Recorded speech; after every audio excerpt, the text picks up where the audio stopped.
الذين آمنوا ولم يلبسوا إيمانهم بظلم أولئك لهم الأمن وهم مهتدون۔ بزرگان محترم، نوجوان ساتھیوں، عزیز بھائیوں، پردہ نشین ماں و بہنوں، تمام تعریفیں اس اللہ وحدہ لا شریک کے لیے ہے جو اس عظیم الشان کائنات کا اکیلا خالق اور مالک ہے۔ درود و سلام ہو اللہ رب العزت کے تمام نبیوں پر، رسولوں پر، جن کو رب العالمین نے انسانوں کی ہدایت اور رہنمائی کے لیے دنیا میں بھیجا۔ خصوصاً میرے اور آپ کے آخری نبی جناب احمد مجتبیٰ محمد مصطفیٰ صلی اللہ علیہ وسلم کی ذات پر، جن کو رب العالمین نے رہتی کائنات تک کے لیے اسوہ اور نمونہ بنا کر دنیا میں بھیجا، آپ پر دین کو مکمل کیا اور یہ بات نازل فرما دی، الیوم اکملت لکم دینکم واتممت علیکم نعمتی ورضیت لکم الاسلام دینا، کہ آج کے دن میں نے تم پر دین کو مکمل کر دیا، اپنی نعمت کو تمام کر دیا اور اسلام کو بطور دین تم سے راضی کر لیا۔ اس دین میں نہ کسی کمی کی گنجائش ہے اور نہ ہی کوئی اضافہ قابل قبول ہے۔ دین اللہ کے نزدیک وہی قابل قبول ہے جو محمد الرسول اللہ صلی اللہ علیہ وسلم نے ہم تک پہنچایا ہے۔ اللہم صلی علی محمد وعلی آل محمد وبارک وسلم۔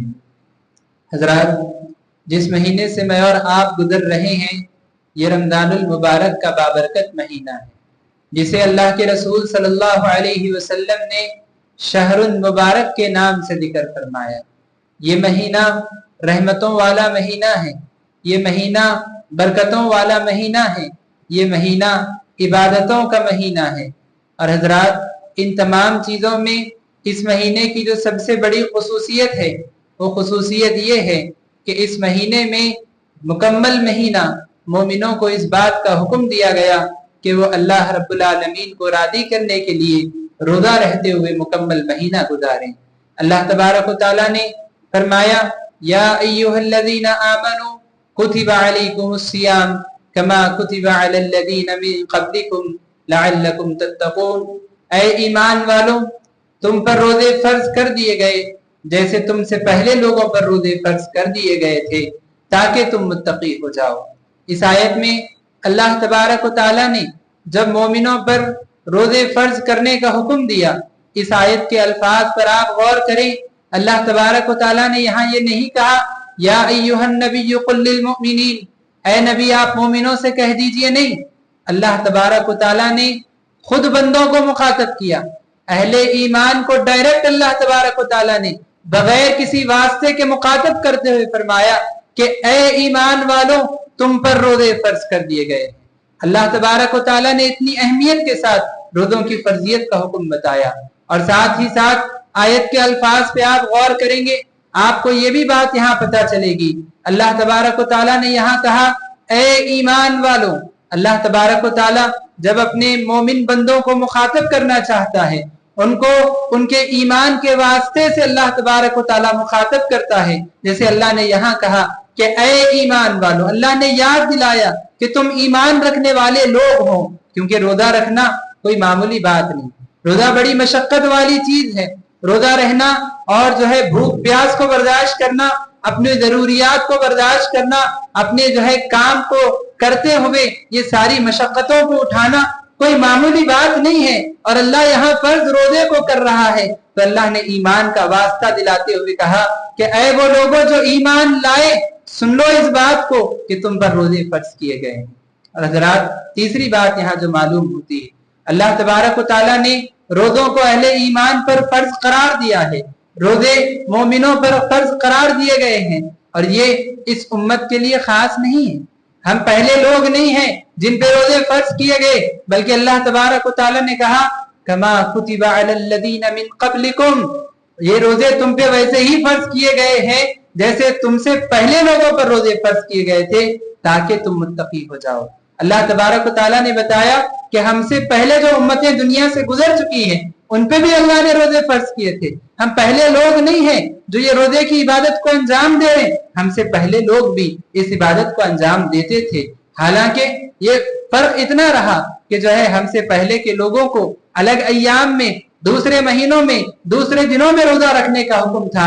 ہمیں رمضان المبارک میں مکمل رمضان روزہ رکھنے کا حکم دیا گیا, لیکن روزہ رکھنے کی عبادت, یہ عبادت تو ہر امت کو دی گئی.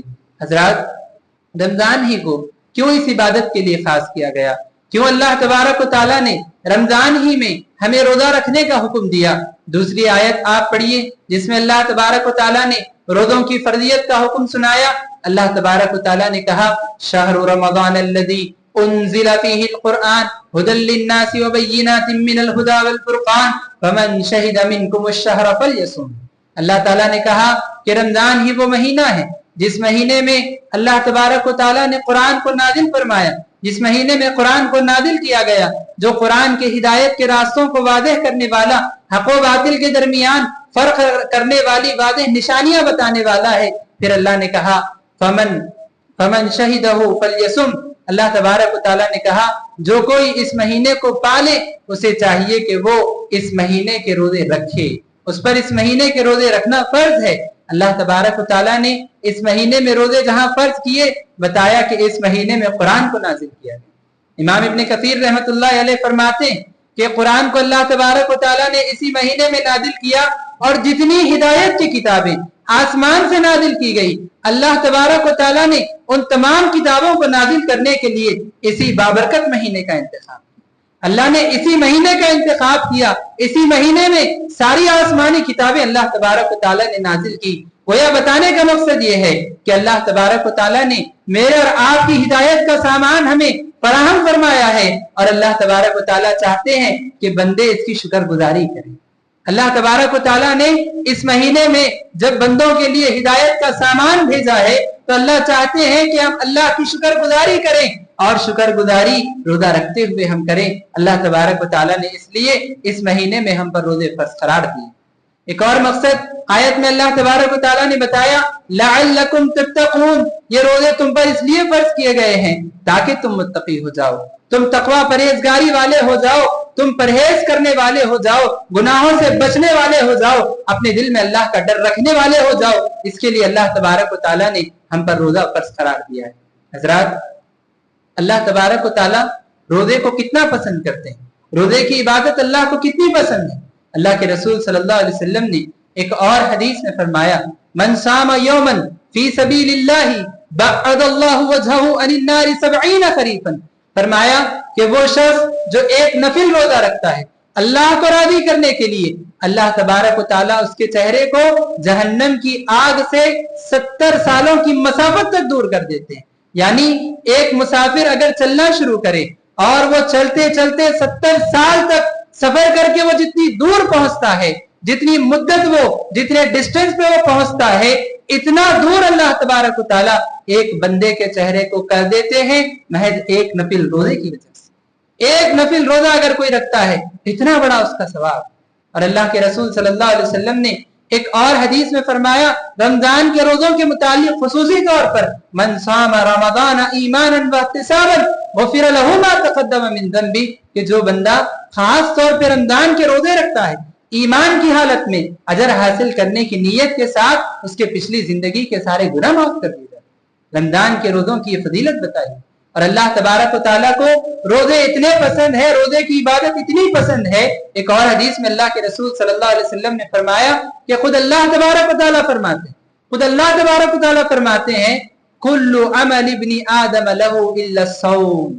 ابن آدم کے جتنے نیکی کے اعمال ہیں وہ سارے کے سارے اس کے لیے ہیں سوائے روزے کے. یعنی مطلب کیا ہے, اللہ تبارک و تعالیٰ کہہ رہے ہیں کہ جتنے نیکی کے اعمال ابن آدم انجام دیتا ہے وہ سارے اعمال کا ایک جو ہے اجر اللہ کے نزدیک مقرر. یہ عبادت کرو گے یہ اجر ملے گا, یہ عبادت کرو گے یہ اجر ملے گا. لیکن روزے کا معاملہ کیا ہے؟ اللہ رب العالمین فرماتے ہیں الا الصوم, سوائے روزے کے, الصوم لی, روزہ میرے لیے, روزہ بندہ محض میرے لیے رکھتا ہے. وانا اجزی بہ, اور میں ہی اس کا صحیح طور پہ بدلہ اسے دوں گا, میں ہی اس کا اجر و ثواب اس کو دوں گا. محدثین نے بڑے اہم نکات یہاں پر اس حدیث کی روشنی میں بتائے ہیں۔ پہلا نقطہ یہ ہے، محدثین بتاتے ہیں کہ اللہ تبارک و تعالیٰ نے کہا کہ یہاں روزے کی عبادت اس کا بدلہ میں ہی بندے کو دوں گا۔ اللہ تبارک و تعالیٰ نے روزے کا کوئی اجر مقرر نہیں فرمایا۔ روزے کی عبادت اللہ کو اتنی پسند ہے، اللہ نے حد مقرر نہیں کی ہے۔ اللہ تبارک و تعالیٰ بے حساب دینا چاہتا ہے۔ اللہ نے حساب مقرر نہیں کیا ہے کہ روزہ اگر کوئی رکھے گا اس کو اتنی نیکیاں ملے گی، نہیں، اللہ نے بے حساب اس کا اجر رکھا ہے۔ اور یہ بھی بات آپ یاد رکھیں، دینے والا جب دیتا ہے تو اپنی حیثیت سے دیتا ہے۔ دینے والا جب دیتا ہے تو اپنی حیثیت سے دیتا ہے۔ اللہ تبارک و تعالیٰ کہہ رہے کہ میں دوں گا، اس کا برابر بدلہ دوں گا۔ اللہ تبارک و تعالیٰ تو بادشاہوں کا بادشاہ، اللہ جب دے گا تو کتنا دے گا، کتنا زیادہ اجر و ثواب روزے کا اللہ تبارک و تعالیٰ نے ہمارے لیے رکھا ہوگا۔ اور اتنا ہی نہیں بلکہ اللہ تبارک و تعالیٰ نے جب یہ بات کہی کہ روزہ میرے لیے ہے، بندہ روزہ میرے لیے رکھتا ہے، محدثین نے ایک نقطہ یہ بھی یہاں بتایا ہے، باقی جو ساری عبادتیں ہیں وہ ظاہر ہوتی۔ آدمی قرآن پڑھتا ہے لوگوں کو دکھ جاتا ہے، آدمی نماز پڑھتا ہے لوگوں کو دکھ جاتا ہے، پیسہ دیتا ہے اللہ کی راہ میں دکھ جاتا ہے۔ ہو سکتا ہے کہ یہ سارے اعمال انجام دیتے ہوئے انسان ریاکاری اپنے دل میں رکھے، ممکن ہے، لیکن روزے کی عبادت ایک ایسی عبادت ہے، آدمی تنہا اکیلے میں بھی اگر ہو، اس کے سامنے کھانے پینے کی چیزیں آ جائے، تب بھی وہ اس کا اخلاص ایسا ہوگا، اللہ سے اس کا تعلق ایسا ہوگا کہ وہ کھانے پینے کی چیزیں نہیں کھائے گا۔ کیوں؟ اس کا روزہ محض اللہ کے لیے۔ تو یہ عبادت ایسی ہے جس میں اخلاص بہت زیادہ ہے، اسی لیے اللہ کو یہ عبادت بہت زیادہ پسند، یہ عبادت بھی پسند ہے، اور یہ عبادت کرنے والے بھی اللہ تبارک و تعالیٰ کو بہت پسند ہے۔ اللہ تبارک و تعالیٰ نے فرمایا للصائم فرحتان، اللہ کے رسول فرماتے ہیں کہ روزے دار کے لیے دو خوشخبریاں، روزے دار کے لیے دو خوشخبریاں ہیں۔ ایک خوشخبری اس وقت ہے جب وہ افطار کرتا ہے، بھوکا پیاسا اب بیٹھ کر افطار کر رہا ہے، اس کے جو ہے بدن کی کیفیت تھی اب وہ جو ہے کیفیت چلی جاتی ہے، اس کی بھوک پیاس مٹ جاتی ہے، اسے خوشی محسوس ہوتی۔ اور دوسری خوشی اللہ کے رسول صلی اللہ علیہ وسلم فرماتے ہیں عند لقاء ربہ، دوسری خوشی اسے اس وقت ہوگی جب وہ اپنے رب سے جا کے ملے۔ روزے دار کو اللہ تبارک و تعالیٰ اتنا پسند فرماتے ہیں کہ جب وہ اپنے رب سے ملے گا وہ خوش ہو جائے گا، اللہ اس کو اتنا دیں گے کہ وہ خوش ہو جائے گا۔ دو خوشخبریاں اللہ کے رسول صلی اللہ علیہ وسلم نے فرمائی کہ ایک روزے دار کو ملیں گے۔ اور اسی طرح آپ یہ بھی دیکھیں کہ روزے دار بندہ جو روزہ رکھتا ہے اس کے معدے سے بھوک کی وجہ سے جو بو نکلتی ہے، اللہ کے رسول صلی اللہ علیہ وسلم نے فرمایا لخلوف فم الصائم اطیب عند اللہ من ذیہ المسک، کہ روزے دار کے جو ہے معدے سے نکلنے والی جو بو ہے اللہ رب العالمین کو مسک کی خوشبو سے زیادہ پسند۔ سبحان اللہ، اللہ تبارک و تعالیٰ کو روزے کی عبادت بھی پسند ہے اور روزے دار بھی اللہ تبارک و تعالیٰ کو پسند ہے۔ اور قیامت کا جب دن آئے گا، جنت میں جب اللہ بندوں کو داخل فرمائیں گے، آپ وہاں دیکھیں روزے دار کا مقام کتنا ہے۔ قیامت کے دن جب جنت میں جنتیوں کو داخل کیا جائے گا تو سارے جنتی جاتے رہیں گے، اور وہاں اللہ تبارک و تعالیٰ جنت کے 8 دروازوں میں سے اللہ نے ایک دروازہ خاص کر دیا ہے جس کا نام باب ریان ہے، اور اس دروازے سے صرف اور صرف روزے داروں کو بلایا جائے۔ اللہ کے رسول صلی اللہ علیہ وسلم فرماتے اس دروازے کے کنارے پر فرشتے کھڑے ہو کر روزے داروں کے نام لے لے کے بلائیں گے اور ان کو جنت میں داخل کریں گے، نام لے لے کے بلائیں گے، ان کو جنت میں داخل کریں گے، اور جب سارے روزہ رکھنے والے ختم ہو جائیں گے وہ دروازہ ہمیشہ کے لیے بند کر دیا جائے۔ آپ سوچ کر دیکھیے کتنے اعزاز کی بات ہے، فرشتے آپ کا نام لے کر آپ کو بلائیں کہ آئیے، آپ کے لیے یہ دروازہ جنت کا کھلا ہے، آپ کو اللہ اس دروازے سے داخل کرنا چاہتے، کتنے اعزاز کی بات۔ اللہ تبارک و تعالیٰ کے نزدیک روزے کی عبادت بھی بہت پسندیدہ ہے، روزے دار بھی اللہ کے نزدیک بہت پسندیدہ ہے۔ لیکن حضرات یاد رکھیے، روزہ اللہ تبارک و تعالیٰ اسی وقت قبول کرتے ہیں جب روزے کا حق ادا کیا جائے۔ روزے کو روزہ رکھنے جیسا اگر رکھا جائے تبھی اللہ تبارک و تعالیٰ روزہ قبول کریں گے۔ روزہ رکھنے کا مقصد بتایا گیا لعلکم تتقون، تاکہ تم متقی ہو جاؤ۔ تقوی کا معنی کیا ہے؟ تقوی کا معنی بہت جو ہے بتایا گیا، اہل علم نے بتایا، تقوی کا معنی یہ ہے ان یذکر فلا ینسا، تقوی کا معنی یہ ہے کہ بندہ اللہ تبارک و تعالیٰ کو ایسے یاد رکھے، ایسا ذکر اللہ تبارک و تعالیٰ کا کرتا رہے کہ کبھی اللہ کو بھولے نہیں، ہمیشہ اللہ رب العالمین کے ذکر میں رہے۔ اور اسی طرح سے یہ بھی بات بتائی گئی تقوی کے سلسلے میں کہ اللہ تبارک و تعالیٰ کو ان یطاع فلا یعصى، کہ ہمیشہ اللہ کے احکام کی اطاعت کرے اور کبھی اللہ رب العالمین کے کسی بھی حکم کی نافرمانی نہ کرے. یہ تقوی ہے. یہ تقوی اگر حاصل ہوگا، یہ سارے جو اجر و ثواب بتائے گئے، یہ سارا جو روزے کا اور روزے دار کا مقام بتایا گیا، یہ ہمیں حاصل ہوگا. اور اگر یہ تقوی حاصل نہیں ہوا، اگر ہم روزہ رکھنے کے باوجود اپنی بدعمالیوں پر باقی رہیں، اپنے گناہوں پر باقی رہیں، اپنے خطاؤں پر باقی رہیں، تو کیا ہوگا؟ اللہ کے رسول صلی اللہ علیہ وسلم نے فرمایا من لم يدع قول الزور والعمل به فليس لله حاجة في ان يدع طعامه وشرابه. فرمایا کہ جو بندہ روزہ رکھنے کے باوجود جھوٹ بولنا اور جھوٹی باتوں پر عمل کرنا نہ چھوڑے گا، فَلَيْسَ لِلَّهِ حَاجَةٌ فِي أَن يَدَعَ طَعَامَهُ وَشَرَابَهُ، تو اللہ تبارک و تعالیٰ کو اس کے بھوکے رہنے پیاسے رہنے کی کوئی ضرورت نہیں. اللہ تبارک و تعالیٰ کو اس کے بھوکے رہنے اور پیاسے رہنے کی کوئی ضرورت نہیں. مطلب کیا؟ مطلب یہ کہ وہ روزہ رہے گا بھی تب بھی اسے کچھ بھی نہیں ملے. وہ اگر اپنی بدعمالیوں پہ ویسے ہی باقی رہے گا، وہ جھوٹ فریب دھوکے کے کام ویسے ہی کرتا رہے گا، تو پھر اس کے روزوں کا کوئی اجر و ثواب اسے حاصل نہیں.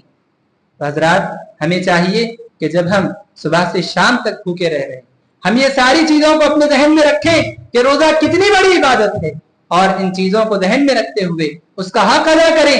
روزے کو جیسے رکھنا ہے ویسا ہم روزے کو رکھیں. ہم اللہ کی عبادت میں اپنا وقت گزاریں. جھوٹ بولنا، بدعمالیاں کرنا، گناہ کے کام کرنا، بیکار کی مجلسیں جما کر بیٹھنا، بیکار کے کاموں میں مصروف رہنا یا گھومنا پھرنا، یہ چیزوں کے لیے روزہ نہیں ہے. ہمیں چاہیے کہ ہم روزے کے مفہوم کو سمجھیں. انہی باتوں پر اپنی بات کو ختم کرتے ہوئے اللہ سے دعا کرتا ہوں کہ رب العالمین ہم تمام کو رمضان المبارک کی جملہ عبادتیں انجام دینے کی توفیق نصیب فرمائے. اللہ تبارک و تعالی ہمیں روزے رکھنے کی توفیق نصیب فرمائے، تراویح کا اہتمام کرنے والا بنائے، ہمیں تلاوت قرآن کرنے والا بنائے. اللہ تبارک و تعالی ہمیں اس کی راہ میں خرچ کرنے والا بنائے. اللہ ہمیں کثرت سے اس کا ذکر کرنے والا بنائے، کثرت سے نوافل پڑھنے اور فرائض پڑھنے والا بنائے. اللہ تبارک و تعالی ہماری جملہ عبادات کو قبول عطا فرمائے، ہماری کوتاہیوں کو، ہماری غلطیوں کو، ہماری کمیوں کو، ہماری غفلتوں کو درگزر فرمائے. اللہ سے ہم دعا کرتے ہیں کہ رب العالمین دنیا میں جو کوئی مسلمان پریشان حال ہیں، اللہ ان کی پریشانیوں کو آسان کر دے. اے اللہ، جو مسلمان قرض میں مبتلا ہیں ان کے قرض کی ادائیگی میں آسانی پیدا فرما. اے اللہ، جو مرض میں مبتلا ہیں ان کو شفائے عاجلہ کاملہ نصیب فرما. اے اللہ، جو رشتوں کی تلاش میں ہیں، اے اللہ ان کو دیندار جوڑے نصیب فرما. اے اللہ، جن رشتوں میں ناچاقیاں پیدا ہو گئی ہیں ان میں الفت اور محبت پیدا فرما. اے اللہ، جن کو تو نے اولاد نہ دے کے آزمایا ہے، اے اللہ ان کو نیک اور صالح اولاد نصیب فرما. اے اللہ، جن کی اولاد نافرمان ہو گئی ہے، اللہ ان کی اولاد کو نیک اور صالح بنا دے. اے اللہ، جن کے والدین دنیا سے حالت توحید میں گزر گئے، اللہ ان کے والدین کی مغفرت فرما. اے اللہ، جن کے والدین زندہ ہیں ان کو اپنے والدین کی خدمت کی توفیق نصیب فرما. اے اللہ، جب تک ہمیں زندہ رکھ، نیک عمل کی توفیق نصیب فرما. جب موت دے تو حسن خاتمہ نصیب فرما. قبر کے عذاب سے ہماری حفاظت فرما. محشر کے میدان میں ہمارے لیے آسانیاں پیدا فرما. ہمارے حق میں جنت کا فیصلہ کر دے، جہنم سے نجات نصیب فرما. اے اللہ، جنت میں تیرے نبی کی صحبت نصیب فرما. اے اللہ، جنت میں تیرا دیدار نصیب فرما. آمین. اقول قولی ھذا استغفر اللہ لی ولکم ولسائر المسلمین من کل ذنب فاستغفروہ انہ ھو الغفور الرحیم.